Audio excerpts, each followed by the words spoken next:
ଗୋପଲୀଳା ଦଶମ ସ୍କନ୍ଧ ପ୍ରଥମ ଅଧ୍ୟାୟ। ବନ୍ଦାଇ ଦେବ ଲମ୍ବୋଦର ପାଶ ଅଙ୍କୁଶ ବେନିକର ପୃଥୁଳ ଜଠର ସୁନ୍ଦର ଗଜବଦନ ଗଣେଶ୍ୱର ଅନାଦିନାଥର ନନ୍ଦନ ଅମୃତ ପାନେ ତୋଷମନ ଯଜ୍ଞାରମ୍ଭେ ତୋର ପୂଜା ଉତ୍ତରୀ କଣ୍ଠେ ନାଗରାଜା ଶ୍ୟାମ ସୁନ୍ଦର ତନୁବର୍ଣ୍ଣ ଅଶେଷ ବିଘ୍ନ ବିନାଶନ ତୋର ମହିମା ମୁଖେ କହି କେପାରେ ନର ଦେହ ବହି ହୁଅ ସଦୟ ଗଣନାଥ କହିବି ଶ୍ରୀକୃଷ୍ଣ ଚରିତ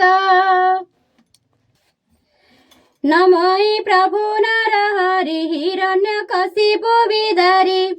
ଉଦିତ ରବି ଜିଣି ତେଜ ସୁନ୍ଦର ଶହେ ଚତୁର୍ଭୁଜ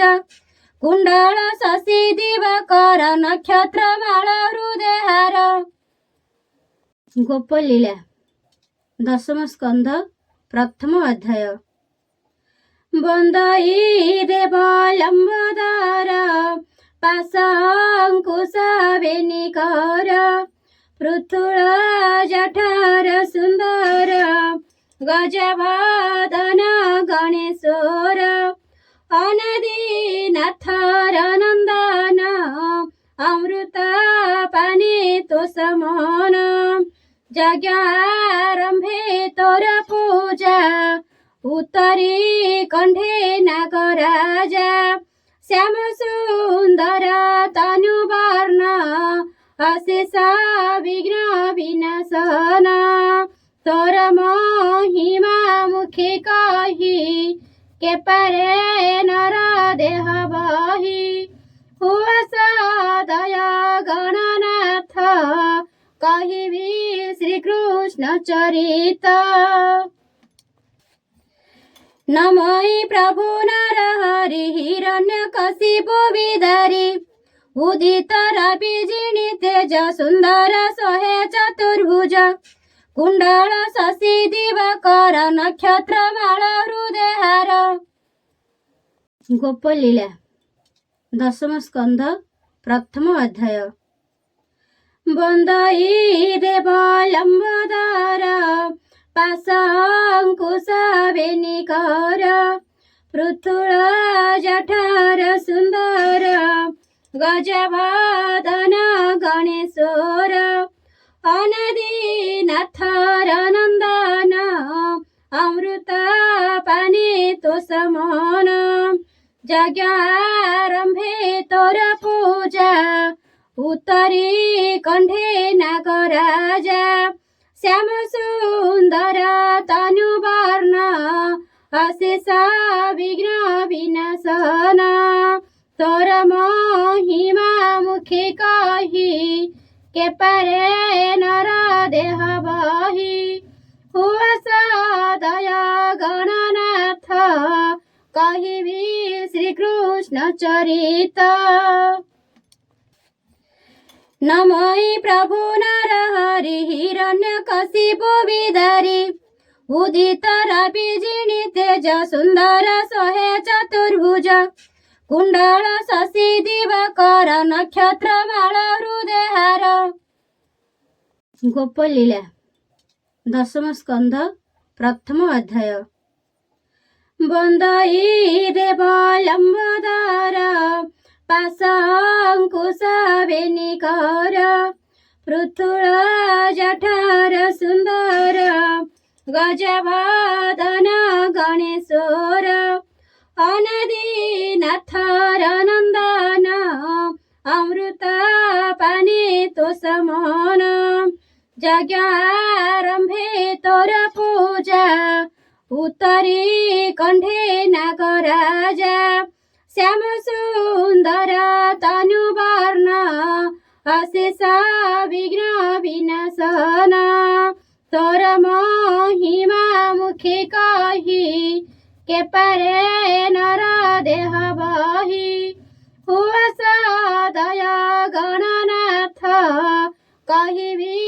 श्रीकृष्ण चरित। नमोई प्रभु नरहरि हिरण्यकशिपु विधरि उदित रविजिनी तेज सुंदर सोहे चतुर्भुज कुंडल शशि दिवाकर नक्षत्र माळ हृदय हार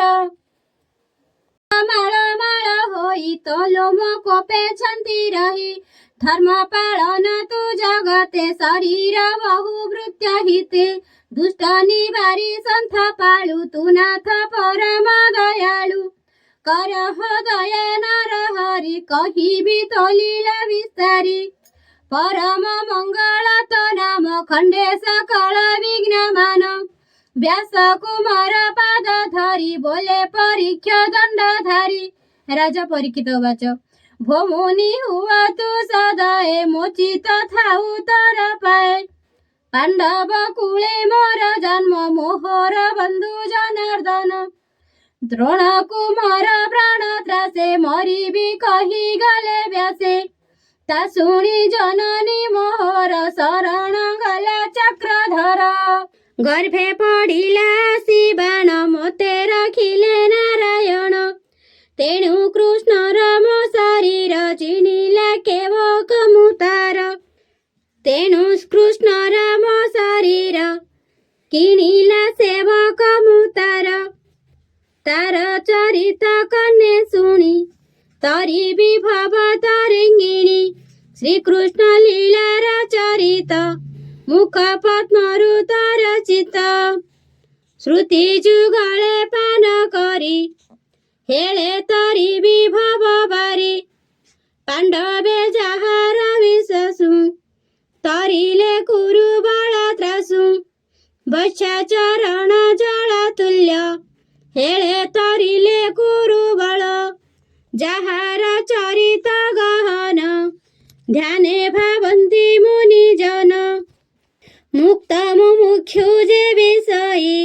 सर्वे तरन्ति पद ध्याये उत्तम श्लोक भगवान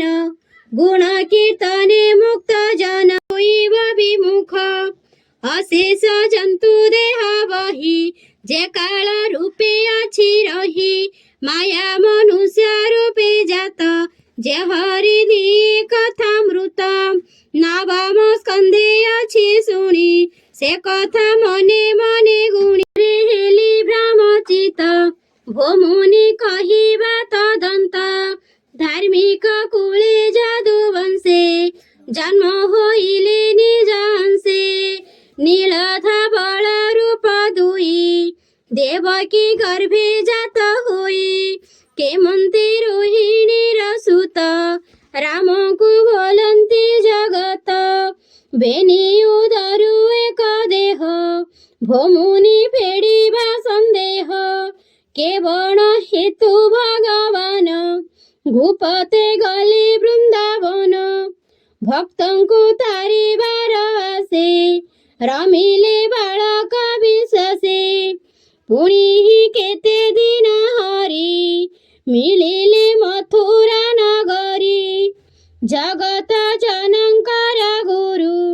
जार महिमा महामेरु टिम्पा नीति आचरिले सोदर मौळा माइले एकिता हंक परमाण जाहार नाम नारायण मनुष्य रूपे होई जन्म केते बरस भोग कर्म जादव संगति विहरी केते कळत्र भोग करी हे आदि जेतिक चरित भोमुनि कहित सचित देख मरण काल मोर भोमुनि तेजिली आहार हरि चरित सुधाबारी श्रुति जुगले पान करी जगत संहारिणी सुधा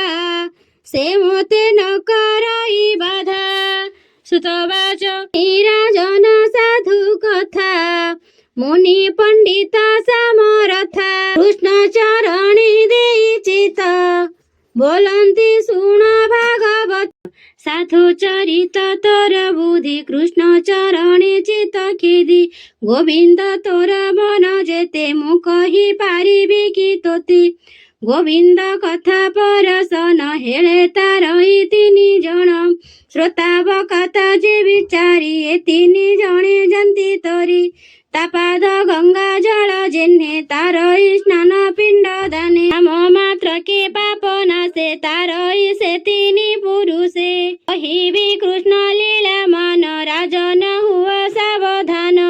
असुर बल पाद भरे भूमिकंपई थर हरे भारारे चली न पारई अथरु रुधिर गलई दिने कबच्चरई बसी के मोर शरीर आश्वासी छाड़िबि संसार धारण पशिबि ब्रह्मारे शरण मायासुर अभिरूप होई कांदई चौदिग चाही विधाता निकटे मिलिला निज वेदना जणाइला विधाता शुणिता विकल संघे घेनिले देव बळ घेनी सर्व आगे मिलिले क्षीर सिंधु लागे जलधि कूले देवगण डाकन्ति रख नारायण अनेक मते स्तुति कले हरि संदेश न पाइले अनेक मते चिंती ध्यान ब्रह्मा होइले मने छन्न अनंत न देखि विधाता मन पाइला गुरु चिंता समाधि बसिला तक्षण चिंते अनादि नारायण ब्रह्मार देखिण विकल करुणा कले आदि मूल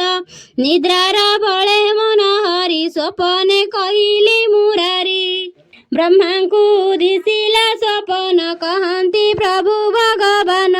सुन वचन मोर धाता मुझे जगत पिता माता सकल मोहर भियाण केवल दिली परमाण मोर वचन शिरे धरि तू दाता जगत बोरी वेद विचारे सृष्टि पाळु अवनी भारे किंपा भाळु तू ताहा जाण इति सर्व नासिबि असुरंक गर्व एबे सकळे देबे जाओ मत मंडले जात हुओ जादव आदि सात वंश कंसकु होइब विश्वास कोपि गोपाल रूप होई कोपे जन्मिब देह बहि मु जात वसुदेव घरे बढिबि जशोदार कोळे 16 सहस्र गोप नारी रमिबि वृंदावने हेरी अनेक नासिबि असुर खंडिबि अवनीर भार भक्त जनंकु तारिबि पुनि स्वधामे बाहुडिबि जाबै गए मंतु तु कर कहिबु देवंक आगर बेग हुअन्तु मर्त्य जन्म कहि हइले अंतर्ध्यान सपनु चेति वेदवर कहिले देवंक आगर शुनि सानंद देवगण नमिले दातार चरण बोलन्ति सुन वेदवर जहा बोइले चक्रधर अवनी मधे देह धरि गोपे जादवे अवतारी होइबु एम्भर सत्य कि कहिले जगन्नाथ से कथा कह प्रजापति शुनि निर्मल हेउमति ब्रह्मवाच ब्रह्मा बोइले देव सुन जहा कहिले नारायण जादव वसुदेव घरे जन्मिबे देवकी उदरे हरिर कलारे अनंत आगे होइबे गर्भगत मायार जोग बल करी देवकी गर्भु ताहा हरि रोहिणी गर्भे ताहा थोई 10 वर्षल भावग्राही आपणे प्रभु जगन्नाथ देवकी गर्भे हेबे जात दुर्गांकु यशोदार कोळे जात करिबे जग बळे हेमन्ते तारिबे संसार 10 वर्षल दामोदर शुणिन विधाता वचन देवे आनंदे कले मन शुणिले धरणी वदन बोलन्ति धन्य तो जीवन तोर उपरे चक्रधारी मनुष्य देही अवतरी नासिबे तोर दुख राशि दम्भे देखिबु ब्रह्म राशि पृथ्वी आश्वासी देवगण गले से जाहा भुवन एब हो शुण महीपति जे मन्ते थिले दशरथी हरि चरणे देई चित्त कहई जगन्नाथ दश इति श्रीमद्भागवते महापुराणे परमहंस स्वयं सहितायां दशम स्कन्धे श्रीकृष्णावतार रूपक्रमे प्रथमोऽध्यायः। ओम शांति शांति शांति।